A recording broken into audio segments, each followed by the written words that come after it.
El gobierno colombiano no acoge la solicitud de medidas cautelares y debo proceder de conformidad con la Constitución y las leyes.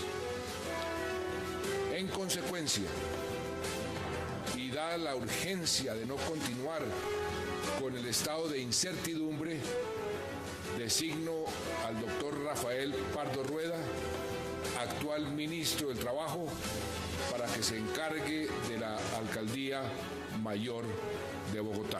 No les quedaba otro camino que la torpeza de la arbitrariedad antidemocrática. No les quedaba otro camino que el golpe de Estado. El mensaje que el presidente me ha indicado dar es que se trata de trabajar con armonía entre la administración del Distrito Capital y la administración nacional. Hay dos opciones: que el partido efectivamente envió una terna o que no envió ningún nombre. Si no envía ningún nombre, continúa el encargo hecho por el gobierno nacional para que no exista vacancia del poder. Preocupados por la institucionalidad colombiana y del sistema interamericano, y que actuamos en el marco de nuestro deber ciudadano de denunciar todo hecho punible o criminal que conozcamos.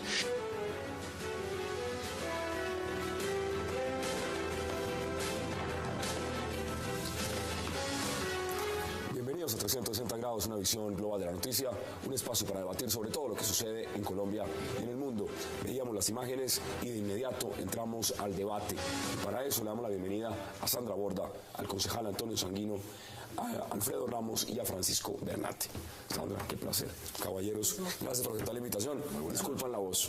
Buenas noches. A los televidentes también. Sandra, ¿cómo ve lo que está pasando en Bogotá? Yo creo que esto es un precedente muy serio, y es un precedente muy serio no por tratarse de Petro, ni tratarse de la izquierda, ni tratarse de un exguerrillero, sino porque estamos enviando, y esta es la parte que a mí más me preocupa, un mensaje muy serio a la comunidad internacional sobre nuestro nivel de compromiso con el derecho internacional y con nuestra participación en los tratados internacionales. Muchas tesis se han movido alrededor de qué tan obligatorio o no era el cumplimiento de las medidas cautelares, más con motivos políticos que otra cosa. Lo que está absolutamente claro es que allí había un nivel de vinculación y de obligatoriedad clarísimo y que no se respetó. Y esto es al presidente cero lo van a demandar, ¿no? Cero y van dos. Usted mencionaba mucho el tema de lo que pasó con la Haya y ahora ¿no? Así es. Alfredo, bienvenido, senador electo, además felicitaciones. Muchas gracias, Hassan. Sin duda, yo creo que se está cumpliendo la Constitución, me parece que por primera vez algo que compartimos con Juan Manuel Santos en mucho tiempo, y es que hizo que los colombianos creyéramos nuevamente en nuestras instituciones. Yo creo que si no se hubiera cumplido con la orden que había dado la Procuraduría, estaríamos abriendo la puerta a que la impunidad, a que la corrupción sigue reinando con unos argumentos yo creo que bastante retóricos sobre el tema del voto popular. Creo que sin duda lo que estamos viendo hoy en Colombia es que la Constitución se impone y que Colombia no se puede dejar mangonear o, digamos, llevar por intereses que sin duda son políticos de parte de la Corte Interamericana de Derechos Humanos. Allá sí que hay politiquería. No había cargos de corrupción, ¿no? Solamente para aclarar. Un tema muy importante comparado con lo que fue la administración anterior de Samuel Moreno. Concejal Sanguino, qué placer. Además usted como copresidente de la Alianza Verde, ¿no? No, yo estoy realmente muy indignado, como buena parte del país, con esta decisión del presidente de la República. Nos está dejando como una republiqueta que se pone de espaldas a la comunidad internacional, entre otras cosas porque esta solicitud de la Comisión Interamericana de Derechos Humanos no es una injerencia externa indebida de un organismo internacional, como lo está diciendo el senador recién electo, sino que esas obligaciones internacionales hacen parte de la Constitución, del bloque de constitucionalidad. Claro, entonces el señor presidente está violando la Constitución, no está desatendiendo solamente un pronunciamiento de un organismo internacional, está violando la Constitución y la ley que él juró cumplir cuando se posesionó en el cargo. Todos, incluso yo en lo personal pensé que el presidente Santos iba a pasar a la historia como el presidente que, cuando no sabíamos que iba a ser el proceso de paz ni nada de esto, que iba a trabajar por la reinstitucionalización del país después de 8 años de ruptura de buena parte de la institucionalidad del país en cabeza del expresidente Uribe. Pero está haciendo lo mismo, o está haciendo cosas peores. A ver, ayer Gustavo Petro dijo que ni Uribe había llegado a ese punto de no respetar las solicitudes de la Comisión Interamericana de Derechos Humanos. Ni Chávez. Bueno, usted como penalista, Francisco, ¿cómo Chávez ve la situación? Porque quiero que empecemos a hablar de lo que ahora está en la agenda y tiene que ver con las elecciones, la terna y demás. Pero deme su partida inicial en el debate. ¿Cómo ve la decisión del presidente?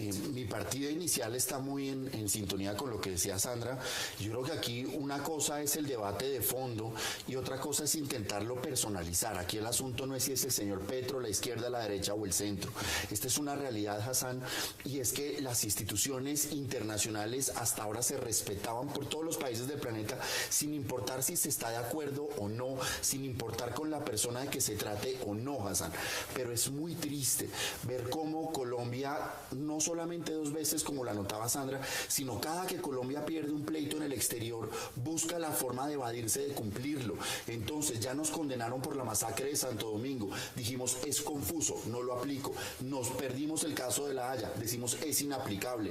Ahora esto, entonces la imagen que damos es que cada que perdemos un pleito, no nos gusta la decisión, nos vamos, pero y eso no puede ser así. Pero eso es preciso decirlo, es nuevo, y esa es una tendencia que se inauguró con la primera administración Uribe, que se continuó con la segunda y que se continúa con la administración Santos, porque hasta la llegada de Uribe al poder, este país había tenido una tradición clarísima de respeto al derecho internacional. Entonces, lo que estamos experimentando es un cambio grande, ¿no? El fallo de La Haya le llegó a este gobierno. Así es. Y esta solicitud, porque ustedes muy bien lo mencionan, es solicitud, ¿no? Es una solicitud.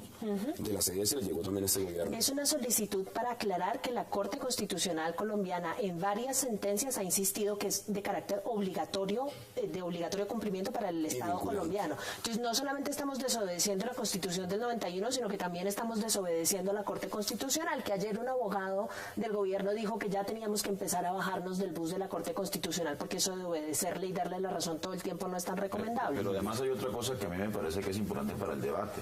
Algo pasó que explica que aquí lo que hubo fue un cálculo político, ¿no? Electoral, que unas razones jurídicas para la decisión que tomó el presidente es que él hace un mes prometió que acogería la decisión de la Comisión Interamericana y que si había medidas cautelares él las iba a coger. Pues justamente entonces, algo pasó, en el balcón algunas mediciones hizo JJ Rendón en Palacio de Nariño. El alcalde Petro le dijo, y además están diciendo con mucha fuerza que no quieren hacer las elecciones atípicas. No se me adelante porque ese es el punto. Mire, yo quiero que antes, sería un raponazo. Antes veamos las declaraciones de lo que usted está mencionando del ministro de Trabajo, ahora alcalde encargado de Bogotá, va a trabajar en la alcaldía, Rafael Pardo. El mensaje que el presidente me ha indicado dar es que se trata de trabajar con armonía entre la administración del Distrito Capital y la administración nacional. En eso pues hay toda la colaboración del gobierno nacional y es claro para todos, y eso lo vuelvo a decir por enésima vez, que un alcalde encargado no llega con un programa de gobierno. Tiene que cumplir, y eso dice la ley, el programa que es el vigente, que fue el que surgió de las elecciones en las cuales Gustavo Petro fue elegido alcalde de Bogotá. Por supuesto, las decisiones que debe que tomar para que estos programas puedan adelantar su ejecución, puedan mejorar en su ejecución, pues las tomaré, pero voy a enterarme básicamente pues de los temas, voy a tener un consejo de gobierno mañana, voy a examinar el tema de seguridad hoy con la policía y el sábado un consejo de seguridad y voy a mirar con atención el tema de transporte, pues en una primera mirada que tendré al final de la tarde con los responsables de este tema en la ciudad de Bogotá. El mensaje es que me voy a ocupar todo el tiempo de los temas de Bogotá. Bueno, estas son las declaraciones de la nueva cara de la Bogotá humana. Yo le pregunto a usted de una vez, en este marco, así sencillo, Alfredo. Aquí estaba diciendo el concejal Sanguino que posiblemente pues Rafael Pardo no vaya a ser encargado nada más unos días, sino de pronto pueda quedarse hasta 2015. Esta mañana el ministro del Interior, Iragorri, decía que antes de 67 días no hay elecciones atípicas. ¿Usted qué cree que va a pasar? Yo creo que ahí sí tenemos que pedir que se respete la ley, que se respete todo Ahí sí. Ahí sí. Otro no. Ahí sí, porque es que ahí el gobierno nacional está contradiciendo la ley colombiana. Ese es el punto, no de la otra forma. Aquí lo que hay que hacer respetar es lo que dice simplemente nuestra ley. Hay que hacer elecciones. Ustedes tienen que enviar la terna, háganlo rapidito para que Bogotá pueda tener el alcalde electo pronto. Yo creo que aquí es muy claro, y este gobierno es especialista en esto, en cambiar ternas, en mover... Pero la pregunta es si quieren mandar la terna, porque pero no lo solamente último que entendí si es la que quieren mandar, sino si el gobierno la acepta, porque acuérdense que la vez pasada no la aceptaron tampoco. Que llamen a elecciones pronto. ¿Van a mandar la terna o no van a mandar la terna? Hoy estuvo reunida la gente, pues los compañeros que provienen del antiguo movimiento progresistas que se fusionó con el Partido Verde y que hoy hace parte de la Alianza Verde. Nosotros decidimos ponernos a un lado para que fueran ellos, la gente más cercana al alcalde, la que discutiera. Nosotros es usted y... Nosotros, los que provenimos del viejo Partido Verde. Verdes al lado. Y la decisión incluso que hemos planteado nosotros es que acogemos lo que acuerden los compañeros de progresistas en su diálogo con el alcalde. ¿Es verdad que el alcalde no quiere la terna? El alcalde desde anoche ha dicho que no quiere la terna. Entiendo que los compañeros de progresistas han decidido insistir en presentar la terna. Y creo que mañana tienen una reunión con el alcalde mayor para tratarlo de persuadir y de convencer de que es pertinente presentar una terna, porque es además lo que obliga la ley. Y el presidente Santos está obligado a considerar la terna. Mire lo que está diciendo Sandra, que la terna la puede considerar, pero no aceptarla, ¿no? La vez pasada no la aceptaron, acuérdense después de lo de Samuel Moreno. Y bueno, y a convocar las elecciones. Y si no decide convocar las elecciones, de todas maneras, hay una terna que donde usted está debe sentado, subir. anoche a la misma hora estaba Carlos Vicente Berro, y él dijo, a mí no me interesa esa terna, a mí no me metan ahí. Hay otros nombres, ¿no? Pero le interesan las elecciones. Le interesan las elecciones, no, pues a muchos les gustan las elecciones, pero la terna dice, no, yo momentáneo, no, a mí no me pongan ahí momentáneo. ¿Cómo viste eso? Digamos que los verdes digan, yo me hago a un lado, que sean los progresistas los que escojan la terna, pero que el alcalde no quiera terna.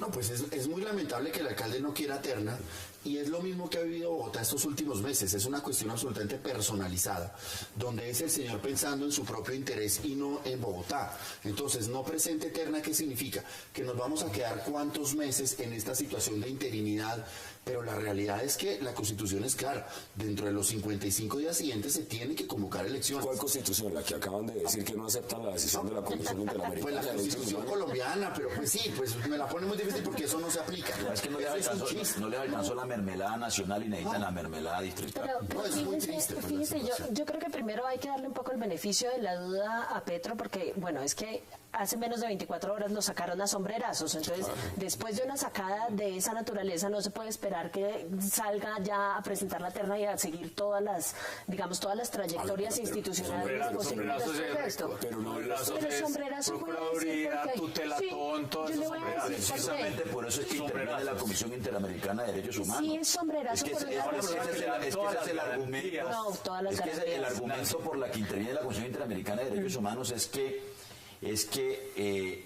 en el orden interno, digamos, no se ha podido revisar una decisión de la Procuraduría que, a juicio de muchos, es absolutamente desproporcionada en relación con una destitución y una inhabilidad de 15 años. Pero eso tiene una razón de ser mucho más profunda, y tiene que ver con lo que decía Sandra. O sea, en los años 40, en los años 50, Colombia se tomó muy en serio el tema del derecho internacional, y aquí fuimos sede, el Pacto de Bogotá fue aquí, todo esto.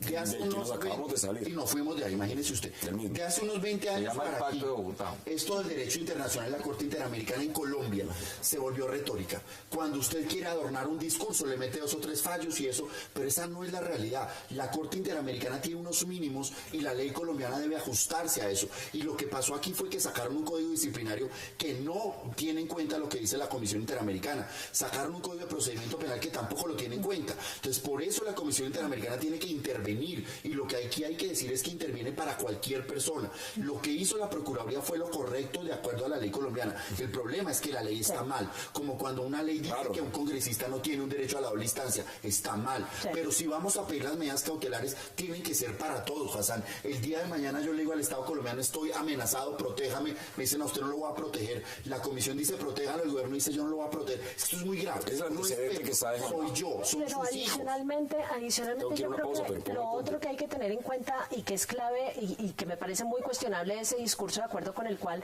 respetamos el derecho interno pero no el derecho internacional, es que esa dicotomía aquí no existe, porque es que nosotros mismos fuimos los grandes artífices del sistema interamericano de derechos humanos. Fue Alberto Lleras y fue Colombia el que lideró el proceso de creación y además firmamos voluntariamente. Entonces eso que nos están imponiendo el derecho internacional y que está en contra del ordenamiento interno es un sofisma con el que hay que tener mucho cuidado. Vamos a debatir ese punto, vamos a la pausa en 360 y ya regresamos.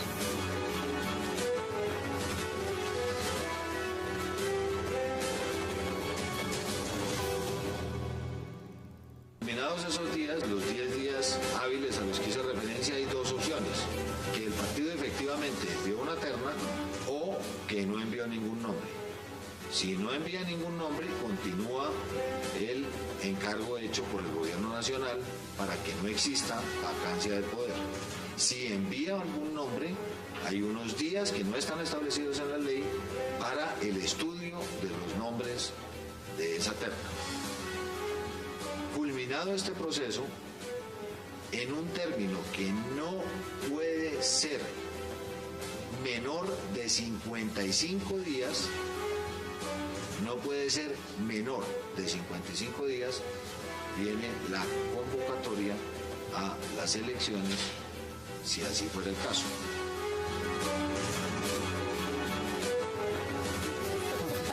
Regresamos a 160, las palabras del señor ministro del Interior, quien hablaba del estudio, un estudio que puede durar como el estudio del metro, más o menos, no sabemos cuánto, si es que lanzan o no la terna. Le voy a dar nombres, usted me dice si esos nombres pueden ser. Cecilia López, ¿puede estar en la terna? No creo. No.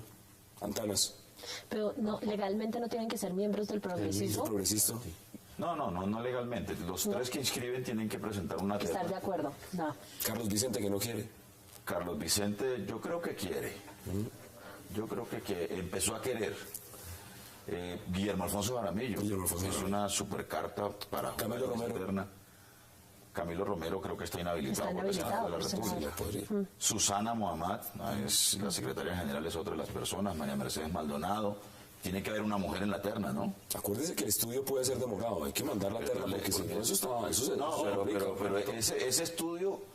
Este estudio puede durar hasta el 2015. No se va a evacuar tan rápidamente como se estudió la solicitud de medidas cautelares del CIDH, que fueron 6 horas y tenga para que lleve. Y a las 10 horas ya está dando respuesta también. Tenga para que lleve. Pero a mí me parece que es absolutamente inaceptable que el gobierno juegue de esa manera con la democracia. Pero si hay un pacto por Bogotá, hay un pacto por Bogotá que lo anunció. No, pero además el doctor Rafael Pardo dice que van a hacer que se coordine el gobierno distrital con el gobierno nacional, o sea, yo con yo.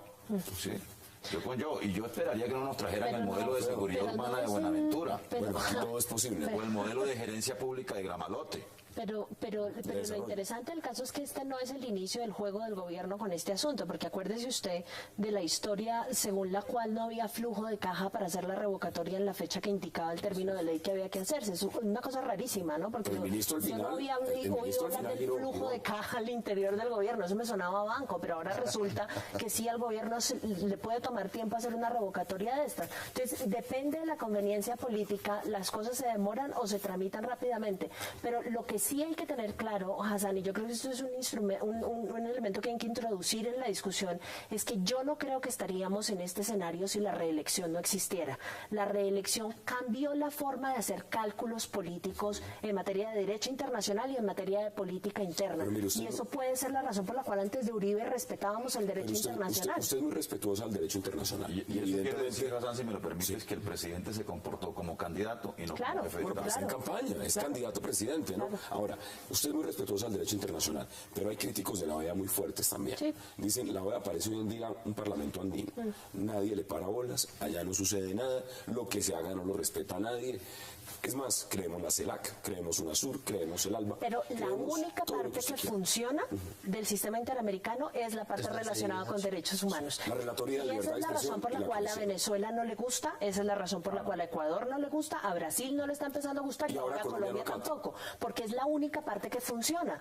Si no funcionara, todo el mundo se la pasaría por la faja y ni siquiera la mencionarían, pero resulta que sí tiene dientes. De hecho, digamos, parte de lo que la literatura dice es que el sistema interamericano de derechos humanos es uno de los más fuertes que existen en el mundo, inclusive más que el europeo. Entonces, ese es el miedo que tenemos. Alfredo. Lo más importante es que se hagan elecciones.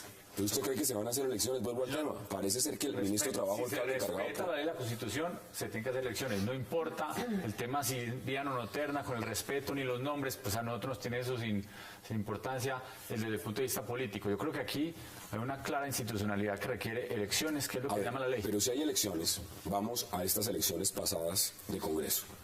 El partido que mejor le fue en Bogotá es su partido. En Cámara. Así es. En Cámara. Aspiraban, decían, puede sacar 2, máximo 3, terminó con 5 y están peleando la sexta. Es decir, el Unido Centro Democrático barrio en Bogotá, en ese sentido. Ustedes ya tienen candidato. Pacho Santos podría barrer también. Un Santos de presidente y un Santos de ¿Ustedes tienen candidato ya al alcalde en Bogotá? Hay diferentes nombres. Obviamente no entraremos a especular sobre los nombres. Necesitamos, repito, la institucionalidad nuevamente en el poder.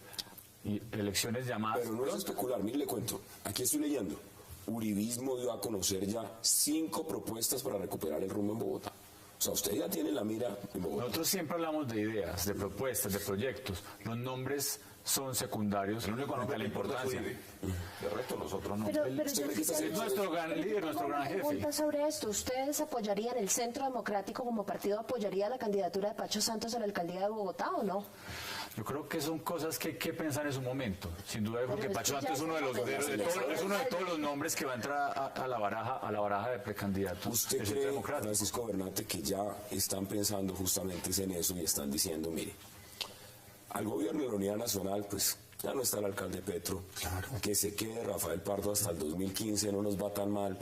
Tener de pronto al señor Pacho Santos ganando unas elecciones y alcalde de Bogotá, y tenerlo gobernando Bogotá, y aparte tener al expresidente Uribe en el Congreso, eso no es como un sándwich. Mejor dejemos a Pardo hasta el 2015. No, porque es que, o sea, la existencia de una regla jurídica, cualquiera que ésta sea, es permitir que las personas puedan presupuestar su vida conforme a eso. Si la Constitución dice que tiene que haber, digamos, esa terna en interinidad en 55 días, es precisamente para que los partidos puedan presuponer que de aquí a 2 meses vamos a estar en elecciones, que hay que poner los nombres, que hay que hacer los gastos. Por eso es un sistema jurídico, Hassan. Eso permite que cuando usted quiera hacer una inversión la haga en este o en este país, porque sabe cuáles son las reglas. Lo peligroso aquí en Colombia es precisamente eso, que ya nadie sabe qué va a pasar. Ese es ese sentimiento que se proyecta desde un presidente que le dice a una corte internacional que no lo cumple, pero que usted y yo lo vemos también en el edificio cuando el vecino dice, yo el volumen no le bajo, yo por qué voy a pagar el parte. Ese mensaje se replica de ahí para abajo. Que los señores del Centro Democrático estén lanzando propuestas, están en todo su derecho de hacerlo. Es campaña. Están los señores del Mira, todos, porque tienen una expectativa a mediano plazo. Pero qué gran daño le hace el gobierno cuando nos viene a cambiar las reglas del juego, dice, de pronto lo dejo por 15 meses. El señor Francisco Santos o quien quiera ir puede no hay un cálculo político, lo dice Sandra, no hubo de pronto un cálculo político en decir no asumimos, no acatamos la petición, lo hubo, la solicitud de la Comisión Interamericana, y ahora nos conviene también mejor que se quede Rafael Pardo. Y lo hubo y no hay que ser un visionario para ver cuál fue el cálculo político. Los votos del señor Gustavo Petro no le sumaban al señor Juan Manuel Santos. Pues Juan Manuel Santos vio que en la pasada elección Bogotá le mostró hacia qué lado está jugando y es hacia la derecha. Esos eran los votos que él necesitaba captar y por eso en apenas 6 horas se muestra como un hombre capaz de tomar decisiones y busca con eso morder algo de la tajada de Bogotá y traérselo hacia él, porque lo que está claro es que el presidente ya no se elige en la costa como en los 70, sino que ya se elige aquí en Bogotá. Concejal, tienen ustedes que prestarle atención seria al tema de la terna por una razón. Si no se presenta esa terna, posiblemente quien se quede con la alcaldía de Bogotá sean otros. No, yo creo que hay una pretensión muy clara del gobierno nacional de quedarse con el gobierno de Bogotá. Es inocultable, ¿no? Segundo, hay una pretensión del uribismo por conquistar la alcaldía de Bogotá. Y esa circunstancia genera un hecho que a mí me parece lamentable para la ciudad. Y es que la polarización entre el santismo y el uribismo que vive el país se mete en la agenda de Bogotá.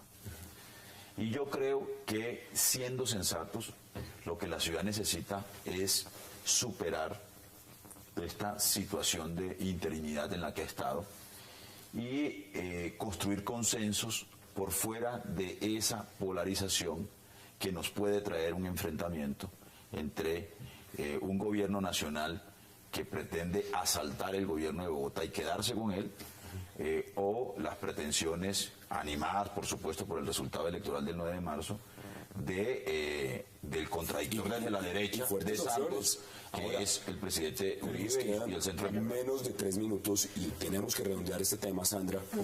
Y mientras tanto, yo siempre hago la misma pregunta. ¿Y Bogotá qué? Porque ¿cuáles son los temas de Bogotá? En este momento, uno de los temas era pues la defensa del alcalde, exalcalde Gustavo Petro. Pero ahora, ¿cuáles son los temas? No, pero yo creo que los temas están claros y están fijados en el plan de desarrollo de la Bogotá humana que dejó el alcalde Petro y que afortunadamente Rafael Pardo ya prometió que va a continuar, porque ese, quieran o no, es el programa que eligieron los bogotanos. Entonces ya el candidato que eligieron los bogotanos se fue, entonces ahora por lo menos que quede el programa. Pero yo quisiera reflexionar no solamente alrededor de lo que hace el presidente y de lo que hace Petro, sino alrededor de lo que están haciendo todas las fuerzas políticas, porque es que a mí sí me preocupa mucho este consenso alrededor de la idea de que reaccionar de esa forma frente a la solicitud de medidas cautelares está bien. Hasta el mismo Peñalosa cuestionó duramente la intromisión. Esto es un programa en vivo, estamos en vivo, 8:29 p.m. hora de Bogotá, Quito y Lima, para los que nos ven en todo el continente americano y a través de la señal de Cable Noticias. En este momento radican tutela en el Tribunal Administrativo por desacato de medidas cautelares en el caso de Gustavo Petro. No, esto ya está radicado. Pero pues sin ninguna, es decir, eso no tiene ninguna vocación de prosperidad y ese es un gran defecto que aquí hemos dicho del sistema colombiano. Usted aquí puede mandar lo que quiera. Hay sentencias sobre si las estrofas del himno nacional son conformes a la Constitución. Hay como 5 sentencias de la Corte Constitucional que sí obligan al Estado a que siga las medidas cautelares. Esto debido a la decisión del presidente de la República de no avalar las medidas cautelares emitidas. Vamos a la pausa y volvemos unos 2 minutos para rematar este tema. Vamos a la pausa en 360.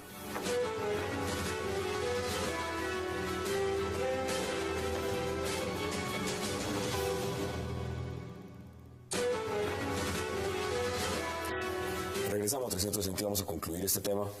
Alfredo Ramos, ¿cuáles son sus conclusiones sobre el tema de Gustavo Petro? Que va a seguir en la agenda, por supuesto. En resumen, respetemos la institucionalidad, llamemos a elecciones. Centro Democrático presentará a su candidato y ganará las elecciones, tanto de presidencia como de alcaldía de Bogotá. Estoy seguro de que vamos a trabajar duro. ¿No? Vamos a trabajar duro. Las encuestas nos están dando el crecimiento y yo creo que la gente está entendiendo cuál es el mensaje del Centro Democrático. ¿Cuáles son sus conclusiones? Bueno, la primera es que este asunto de la Corte Interamericana de Derechos Humanos es muy delicado, lo que ha hecho Colombia en los últimos, especialmente en el último año, de desacatar, de descalificar, de desviar el debate. Aquí la razón por la que esto pasó es porque Colombia no sabe defenderse fuera de sus fronteras. Pleito que nos inician, pleito que perdemos. En segundo lugar, damos la imagen de ser un pésimo perdedor. Siempre que perdemos afuera, entonces preferimos salirnos, cuestionar al fallador, cuestionar la institucionalidad y todo eso. Y sí queda un mensaje terrible, Hassan, cuando nuestra canciller dice que las medidas cautelares que se han establecido son sobre derechos de la vida, pero que los derechos políticos, que esos no son derechos. Esto no puede ser, esto está mal, esto hay que despersonalizarlo, hay que volver a la racionalidad, entender que los instrumentos internacionales nos protegen a todos. esto ya empezó a afectar al ciudadano de a pie. Esos instrumentos se inventaron como consecuencia de los horrores del nazismo. De ahí viene todo esto y esto es lo que ataja que esas situaciones se repitan. Y lo que Colombia está haciendo es muy cuestionable en la medida en que nosotros como ciudadanos cuestionamos lo que pasa en Venezuela, pero no vemos que aquí estamos haciendo algo muy parecido. Conclusiones, concejal. Primero, que los amigos de progresistas construyan una terna para poder presentársela al presidente de la República y que el gobierno nacional decida prontamente sobre esa terna. De tal suerte que el programa de gobierno y el plan de desarrollo de Bogotá Humana, que también fue aprobado además mayoritariamente en el Consejo de Bogotá, pueda ser ejecutado por quienes ganaron con ese programa. Segundo, yo creo que no queda más sino que las acciones jurídicas que se están emprendiendo puedan volver a los cauces institucionales que se han roto con la decisión del presidente de la República, con relación empezamos con más tutelas, ¿no? Sí, Sandra, 20 segundos, ¿cuáles son sus conclusiones? Mire, simplemente creo que no se envía un buen mensaje ni a la comunidad nacional ni a la comunidad internacional cuando un país que ha sufrido por tantísimos años de un conflicto armado está diciendo que los derechos políticos son derechos de segunda.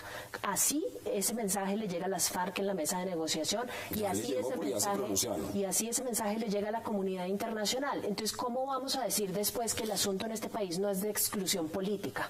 Bueno, esas son las posiciones. Ahora vamos a hablar de encuestas.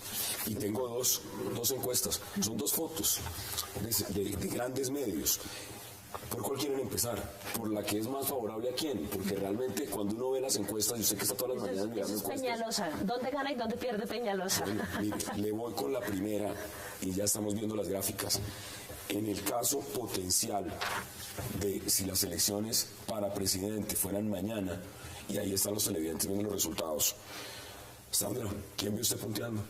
El de siempre. El de siempre, al presidente Juan Manuel Santos. Sí, punteando, pero cuidado, que una de las tendencias grandes de esa encuesta es que los otros candidatos han tendido a crecer paulatinamente a lo largo del tiempo. El presidente Santos sigue estancado en el mismo porcentaje. Ya Oscar Iván Zuluaga está de segundo. Creció 5 puntos. De segundo. Pero no solo, Hassan, el presidente no crece, sino que decrece con un elemento adicional, y es que la selección de la fórmula vicepresidencial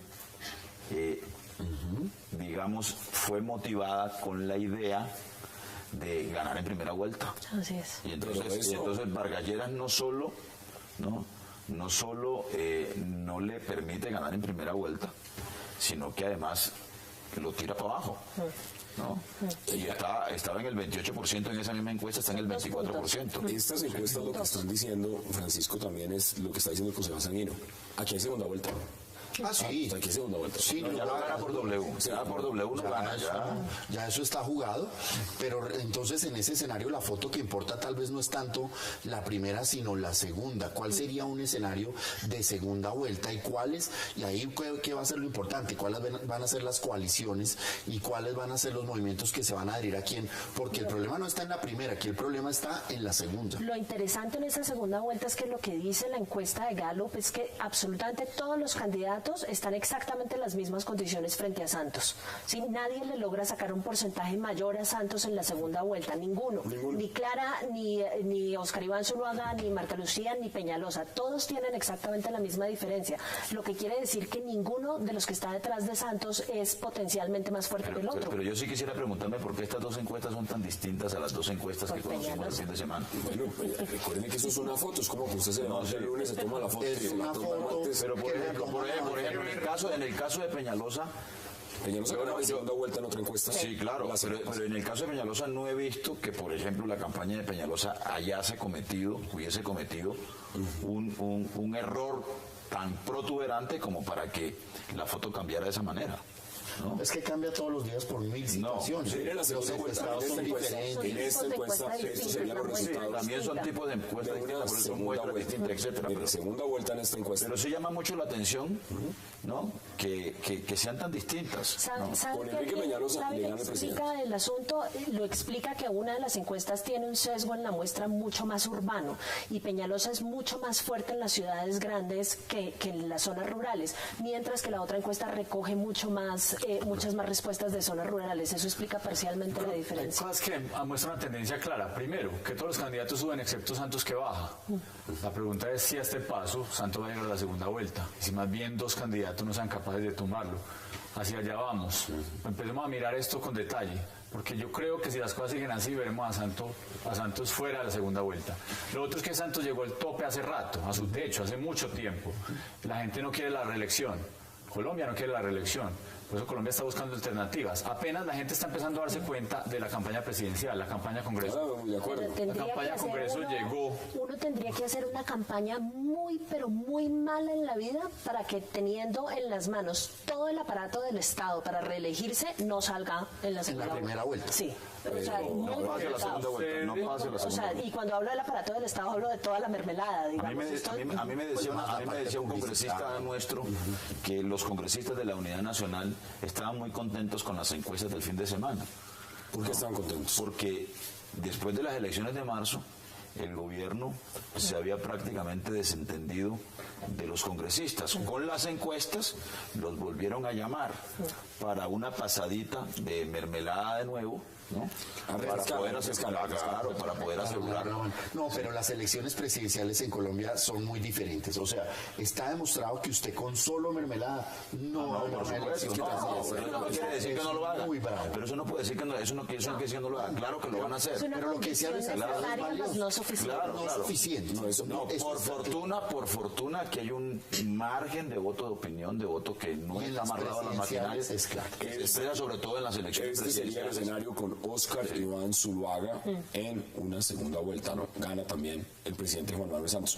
Sí, no todo es mermelada, puede ser Nutella de vez en cuando, puede cambiar. No, pero es que para usted ganar una presidencia a la punta de mermelada, eso no se ha visto, eso no se ha visto. Usted, si acaso la mermelada le da para ganar la primera y llegar a la segunda, una mermelada de 3 millones algo de votos, pero usted no saca 7 millones de mermelada. Eso es imposible. No podemos desconocer que las encuestas están diciendo que gana en primera y que gana en segunda. Eso están diciendo las encuestas. Sí, pero hoy, ¿no? Claro, pero digamos, el escenario de la segunda vuelta tiene claramente, y así va a ser, porque claro, el presidente llegó a su techo, pero es un techo suficiente para meterlo en segunda vuelta, que es el 25%. Ahora, el problema es que hay un 75% que en un momento determinado puede voltearse, como ya sucedió cuando Andrés Pastrana y Horacio Serpa, que lo que se dio en la segunda vuelta fue todos contra Serpa. Entonces aquí la cosa no está cantada en absoluto. La otra cosa que me parece interesante de la encuesta de Gallup es que a estas alturas hace 4 años estábamos experimentando la ola verde, ¿no?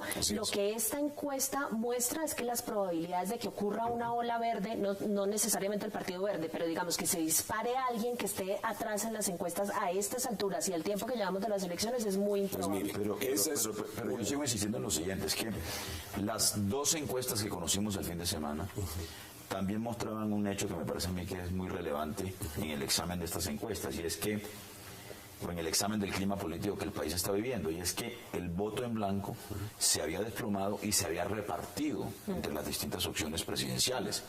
Aquí aparece el voto en blanco prácticamente intacto, ¿no? Y me llama mucho la atención de que si la muestra es una muestra menos urbana y más rural, ¿sí? Uno podría pensar que el voto en blanco es un fenómeno más urbano que rural. Pero la de Gallup también baja el voto en blanco y hay repartición entre todos los candidatos y curiosamente el único que no gana de la repartición del voto en blanco es Santos. Eso es Gallup. Ahora sí, pero en menor proporción. Es que en las encuestas del fin de semana el voto en blanco se desplomó totalmente. En este momento acaba de salir otra encuesta y esta no es de Gallup, esta es de Ipsos Napoleón Franco. ¿Cuánto cree usted que saca el presidente Santos en este? 24%. Sí, señor, pero usted se la sabe perfecto. Claro. Se la está estudiando, mejor dicho. Me toca. ¿Quién va a decir? Mientras los progresistas están ocupados con la terna, a mí me toca estar viendo las encuestas presidenciales. Mire, Alfredo, en esta, 24%. En ese bajó 4 puntos. Bajó 4. Con Vargalleras montado en la fórmula. Pero en Ipsos el segundo es Óscar Iván Zuluaga. Pero con el 9%. Claro. 9%. Peñalosa tiene el 8%. Están todos empatados. No, señora. ¿Quién? Clara López Obregón. Con el 9%. Sube 5. Así es. El cuarto es Enrique Peñalosa, con 8%. Y Marta Lucía está de última. Marta Lucía va de última y el voto en blanco 19%. Esta acaba de salir, fresquita, sacada del horno. Ipsos Napoleón Franco. Es que obviamente hay que mirar la muestra, dónde se hizo, etcétera, etcétera. Es muy difícil comparar una con otra. Yo creo, pero la tendencia es clara. Todos los candidatos suben. Santos se estancó y va bajando. Eso es lo común en todas. Lo que vamos a ver es ese crecimiento en estas semanas, porque yo creo que la gente ya está hastiada de este gobierno Santos. La gente ya se está dando cuenta de las otras alternativas. La gente hoy está pensando y cada vez es más evidente que la caída de Santos seguirá y que el crecimiento de los otros candidatos seguirá. La pregunta es, ¿iremos a segunda vuelta con quién? Bueno. Esa es la pregunta y faltan 7 semanas que van a estar muy intensas. La gente está muy concentrada en la candidatura. Y si usted me deja, yo digo 2 comentarios sobre las encuestas que me parecen más. Primero, no gana en primera vuelta ni por W el presidente, eso es bueno para la democracia colombiana.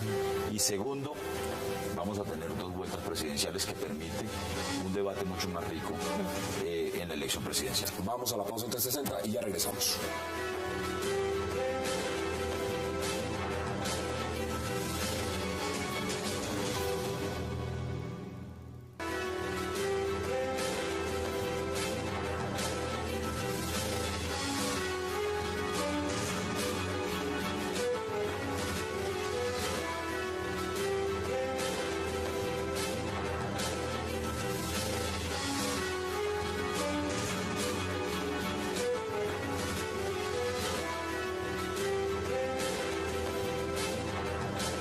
Regresamos a 360 en la recta final. Sandra, el voto en blanco en esta Ipsos Napoleón Franco, 46%. Imagínese. 46%. Ese es probablemente el lugar donde más diferencia hay entre las encuestas. Lo que habían predicho muchos de las personas que están haciendo estas encuestas especializadas en estadística y mirando las elecciones pasadas es que el voto en blanco siempre tiende a reducirse, porque la gente en la medida en que va avanzando la campaña como que va ajustándose de una forma u otra a las propuestas que va escuchando y prefiere, ya que va a entrar en el gasto de ir a votar, hacerlo por alguien en vez de hacerlo en blanco. Pero todas las encuestas tienen un resultado totalmente distinto. Hay unas que sugieren que ya se está repartiendo entre los candidatos y hay otras que sugieren que está estático. Eso puede ser la gran sorpresa en las próximas elecciones. ¿Le sumó entonces en esta encuesta a Ida Bella a Clara López? Claro que sí. ¿Le sumó porque va de segunda? Claro que sí le suma. De tercera. Ese sí le suma porque, digamos, es un voto ideológicamente muy afín.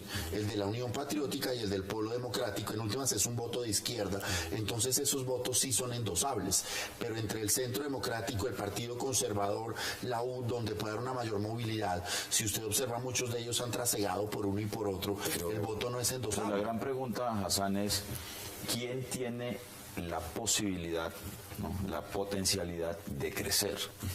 Porque, por ejemplo, el voto de izquierda, el margen de voto de izquierda tiene muy poca, sí, es muy probable que haya llegado a su techo, a su tope. No, desde el comienzo está en lo mismo, sí, no ha variado. Entonces, ¿qué tanta posibilidad tiene de crecer? Bueno, y entre Oscar Iván, si logra el Centro Democrático transferir el éxito electoral parlamentario, ¿no?, y el liderazgo de Álvaro Uribe a Oscar Iván Zuluaga, tiene la posibilidad de crecer, por supuesto, y de meterse en la pelea, ¿no? Si nosotros logramos, digamos, conquistar un voto independiente y convertir el voto en blanco, que es un voto protesta, ¿no?, en un voto protesta en la positiva, pues tenemos la posibilidad de crecer. Con Enrique Peñalosa jalar parte del uribismo, se digan que no lo quieren, que no lo quieren de frente, pero pues ahí podría nosotros queremos ofrecer una propuesta independiente. No vamos a hacer acuerdos ni con Uribe, ni con el Centro Democrático, ni con el Polo, ni con el Partido Conservador. Y vamos a tratar de mantener un perfil independiente en esta campaña. Pero hay una cosa adicional, es que este fenómeno del voto en blanco, claro, está disparado, pero es un fenómeno que llega hasta la primera vuelta.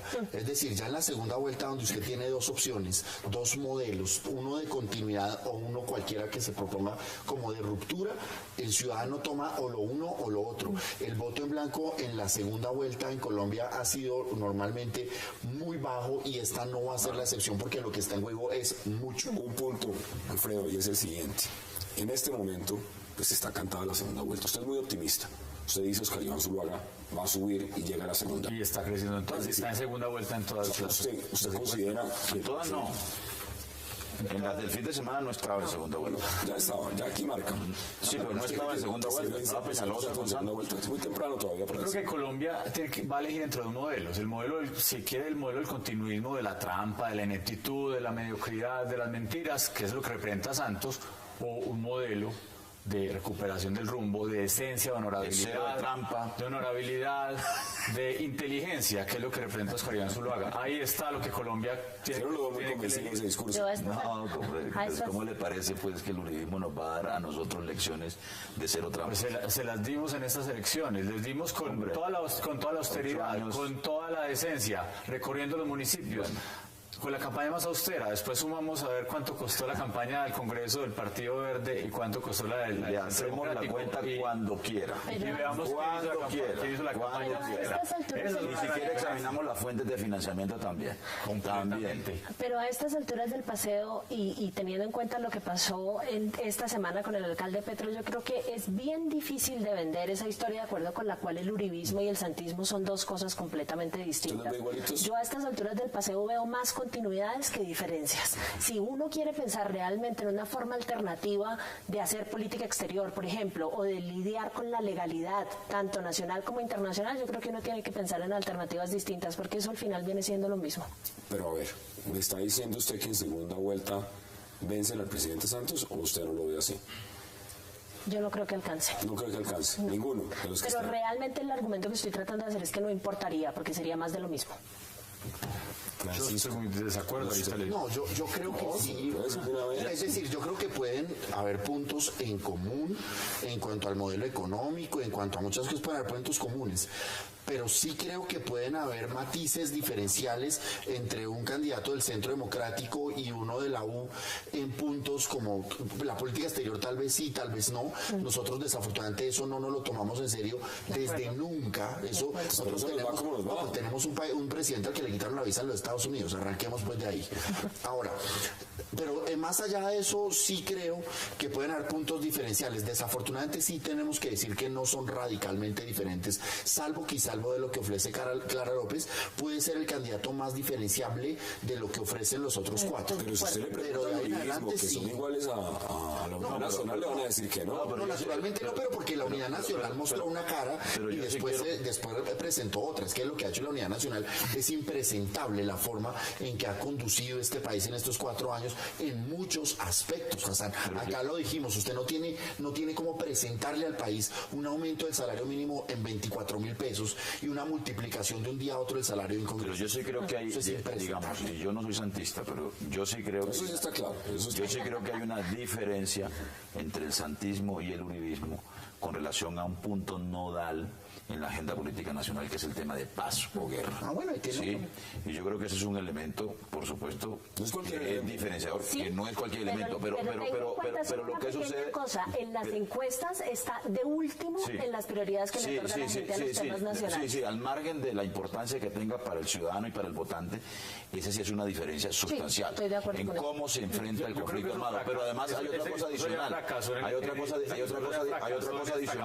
otra cosa adicional, y es que el problema de Santos es que tiene una agenda de paz con mermelada y con corrupción. Pues las FARC. Y yo creo que el país ganaría si logramos superar el dilema paz-guerra, ¿no? Y si metemos en el debate presidencial de segunda vuelta, por ejemplo, paz más otros asuntos de la agenda que permita un posconflicto sostenible. Vamos a ver qué dicen las FARC, que están muy indignadas. Guerra lo que quieren las FARC, guerra es el asesinato de los policías, guerra es las bombas que están poniendo en los pueblos colombianos. Esa es la guerra, la que quiere las guerras la FARC. El Centro Democrático quiere la paz.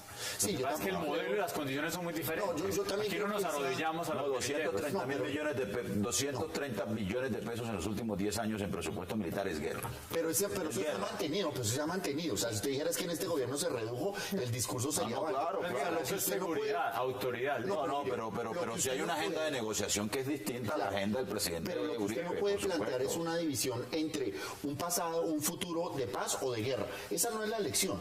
La elección es el modelo de transición que se va a dar. Si hay castigo o no hay castigo. Nos queda menos de un minuto. Sandra Borja, en 30 segundos. Nadie ha mencionado a Marta Lucía Ramírez en esta encuesta. 4%. en Ipsos. Sí, yo creo que ahí parte de lo que sucedió es que la elección de la fórmula vicepresidencial fue un poco desafortunada, como fue también la de Santos. El principio bajo el cual siguen escogiendo los vicepresidentes es la similitud y el principio que deberían utilizar, y por eso creo que la fórmula de Peñalosa va a ser un poco más exitosa, es el de la complementariedad. Se necesita alguien que sepa de otros temas, que traiga otras perspectivas. Si no, eso no cumple con el objetivo de arrastrar votos. Bueno, esas son las posiciones. Senador electo Alfredo Ramos, un verdadero placer. Gracias por estar. Muchas gracias. Sandra Borda, como siempre. Gracias, Francisco Bernate y concejal Antonio. Se le mejoró la voz. Se me ha ido mejorando. Me toca hablar pausado. Tranquilo. Las encuestas me la han bajado. A ustedes gracias por acompañarnos y recuerden repetición de este programa 11:30 de la noche. Gracias por acompañarnos.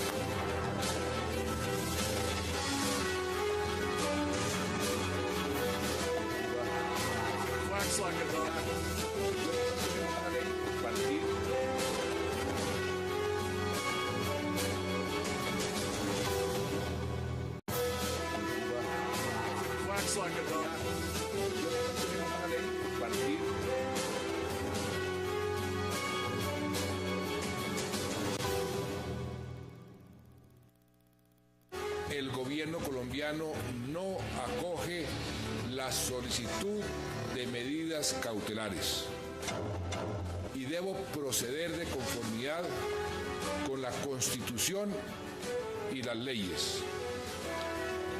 En consecuencia, y dada la urgencia de no continuar con el estado de incertidumbre, designo al doctor Rafael Pardo Rueda, actual ministro del Trabajo, para que se encargue de la Alcaldía Mayor de Bogotá.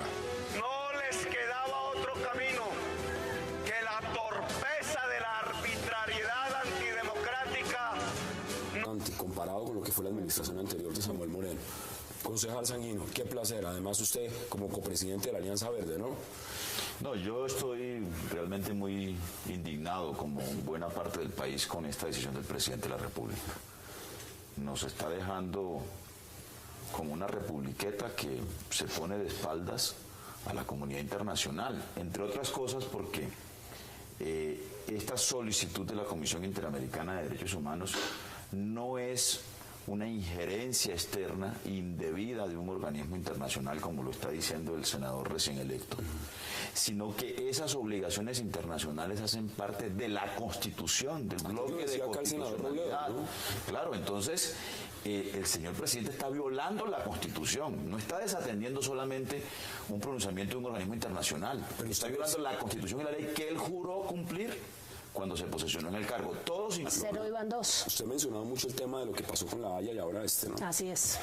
Alfredo, bienvenido, senador electo, además felicitaciones. Muchas gracias, Hassan. Sin duda, yo creo que se está cumpliendo la Constitución, me parece que por primera vez algo que compartimos con Juan Manuel Santos en mucho tiempo, y es que hizo que los colombianos creyéramos nuevamente en nuestras instituciones. Yo creo que si no se hubiera cumplido con la orden que había dado la Procuraduría, estaríamos abriendo la puerta a que la impunidad, a que la corrupción sigue reinando con unos argumentos yo creo que bastante retóricos sobre el tema del voto popular. Creo que sin duda lo que estamos viendo hoy en Colombia es que la Constitución se impone y que Colombia no se puede dejar mangonear o, digamos, llevar por intereses que sin duda son políticos de parte de la Corte Interamericana de Derechos Humanos. Allá sí que hay politiquería. No había cargos de corrupción, ¿no? Solamente para aclarar. Un tema muy importante. No les quedaba otro camino que el golpe de Estado. El mensaje que el presidente me ha indicado dar es que se trata de trabajar con armonía entre la administración del Distrito Capital y la administración nacional. Hay dos opciones, que el partido efectivamente envió una terna o que no envió ningún nombre. Si no envía ningún nombre, continúa el encargo hecho por el gobierno nacional para que no exista vacancia de poder. Preocupados por la institucionalidad colombiana y del sistema interamericano, y que actuamos en el marco de nuestro deber ciudadano de denunciar todo hecho punible o criminal que conozcamos.